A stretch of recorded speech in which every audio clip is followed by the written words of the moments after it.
Hey everybody, welcome to Guided Assignment Chapter 18. And Chapter 18, we're going to talk about equivalent units of production, which is a little confusing, but I think it'll be best if I just jump into this, and this combined with the lecture and the reading, you should be able to get it pretty easily. All right, so here we have to compute their equivalent units of production for direct materials and conversion costs. So we're going to start doing a production cost report. And that will start us with, so we'll start with our units to account for, which is always our beginning work in process inventory, plus anything we started into production. So that's what we have to account for. So our beginning work in process inventory is 800 gallons. And then they started into production 9,100 gallons. So they have to account for a total of 9,900 or 9,900 gallons. And then the units accounted for is always going to be what we've completed and transferred out, plus any ending work in process inventory. So we completed and transferred out 4,800 units. And if we transferred them out, then it's had 4,800 units worth of direct materials and 4,800 units worth of conversion cost, which is our labor and overhead. And then our ending work in process inventory, let's see, ending work in process inventory is 80% of the way through the fermenting process. So our ending work in process inventory is 5,100 gallons. It tells us that our direct materials are added early in the process. So anything that's sitting there in work in process is 100% complete as it relates to direct materials, but it's only 80%. What did it say, 80%? Where did I see that?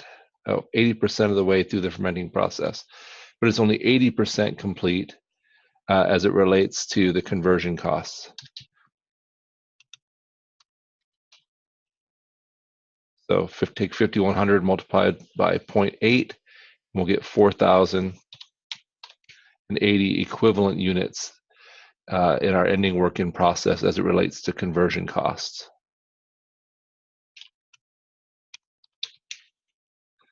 So that's 9,900 units total, 9,900 worth for direct materials, and as it relates to conversion costs, that's 8,880.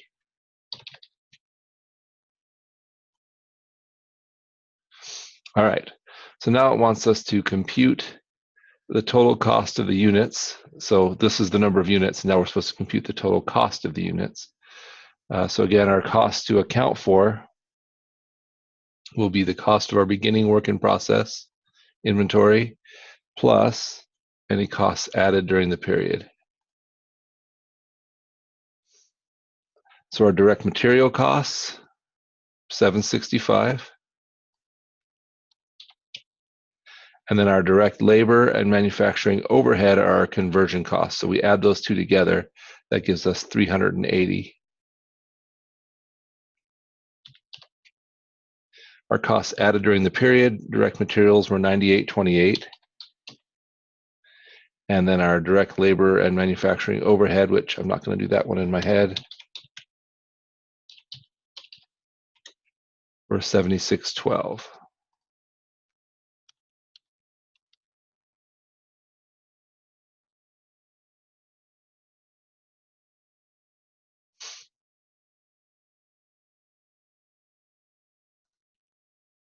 Now we'll add them up.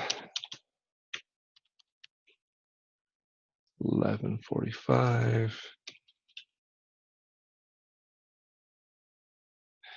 And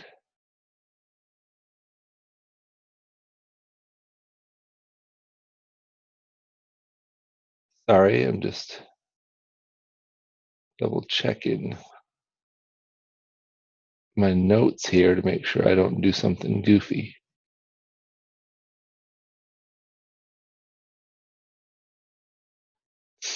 All right, we add up 98.28 plus 7612, so 17,440. And then to get our totals, of course, we add 765 plus 9828. 10,593.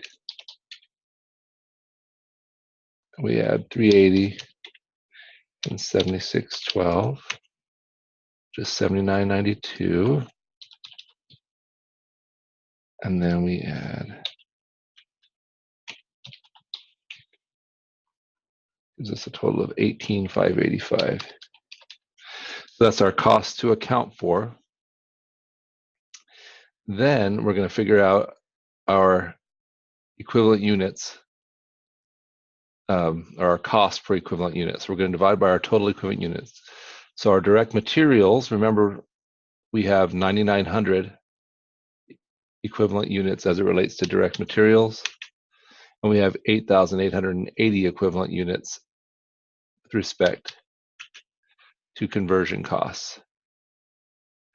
So to find our cost per unit, we just take the cost, in this case 10,593, divide it by the number of equivalent units, 9,900, and that gives me $1.07. And then for conversion costs, we do 79.92, which is our total conversion cost, divided by 8,800, which is the equivalent units with respect to conversion. That's 91 cents. I hate when the math works out like that. It makes me think I made a mistake. Let's see. Yep. So this says one or more of the equivalent units of production amounts are incorrect. Please refer to the amounts and determine the requirement.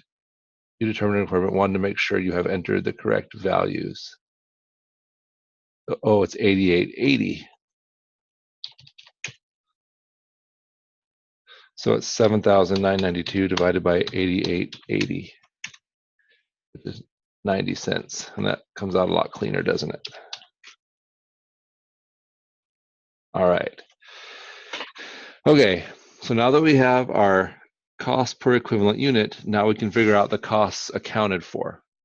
And so accounted for will be any that we've completed and transferred out, plus any that's still there in work in process inventory. And all we do to figure this out, I'm going to see if I can scroll up and have them both. Nope, I'm going to have to scroll a little bit. Is so to figure out our costs for our completed and transferred out, we're going to take the number of units we completed and transferred out, which was 4,800 with respect to direct materials, and multiply that by the cost per equivalent unit. So 4,800 times 1.07. So that's 5,136. And then our ending work in process, we do the same thing. The number is 5,100 times 107.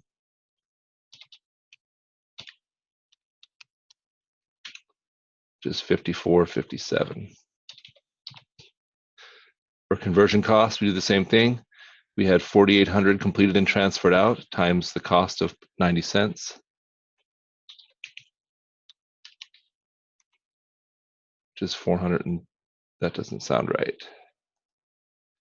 4,800 units times 0.9. That sounds better, 4,320. And then our ending work in process for conversion is 4,080. Multiply that by 90%. 4,080, which is 36.72. Now we just total these up.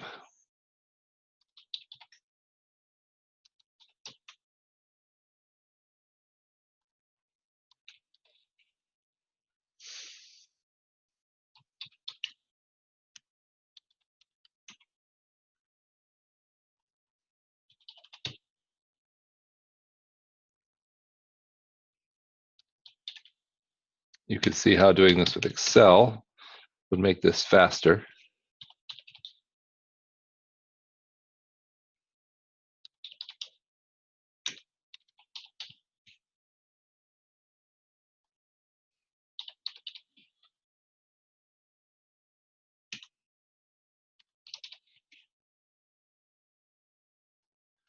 $18,585, and so we were supposed to account for $18,585, and we accounted for $18,585.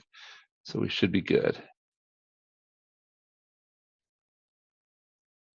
All right, so now we're going to move on. So that was the first problem, and now there's a second problem, which is a little bit different, but handles some of the same concepts. So here we have the Kendrick Company, who has a production process that involves 3 processes. Units move through the processes in order: cutting, stamping, and polishing. The company has the following transactions. Record the journal entries. So remember, all we're really doing is, as we complete things in one department or one process, we're moving them to the next department. Okay. So the first one is the cost of units completed in the cutting department, $10,000. So once we finish them in cutting, we're going to move them to work in process in the stamping department and take them out of the work in process in the cutting department.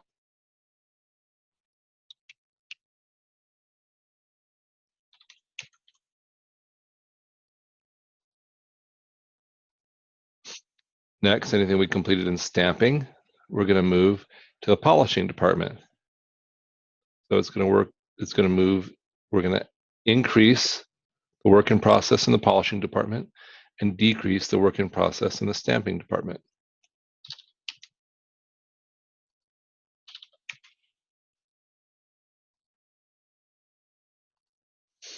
All right, anything that we completed in the polishing department is going to move into finished goods inventory.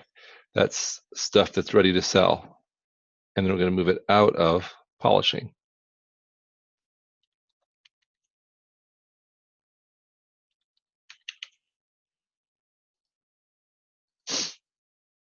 All right, now we sell $30,000 worth. It tells us do not record the costs. We'll do that in the next step. So all we do is show our accounts receivable. That's money owed to us, going up by 30,000. And our sales, or sales revenue, and this one it just says sales, is 30,000.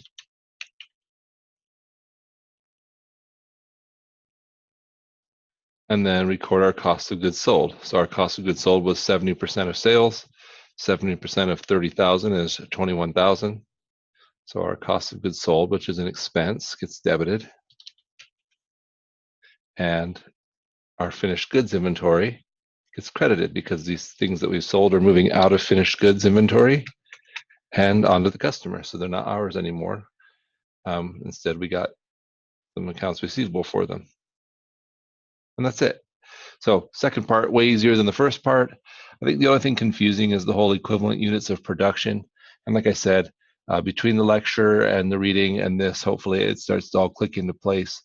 That this is just a means of keeping track of the units and the cost of the units as we produce them and move them through the inventory system. Anyway, have a great week. Good luck on the rest of the work, and let me know if I can help you.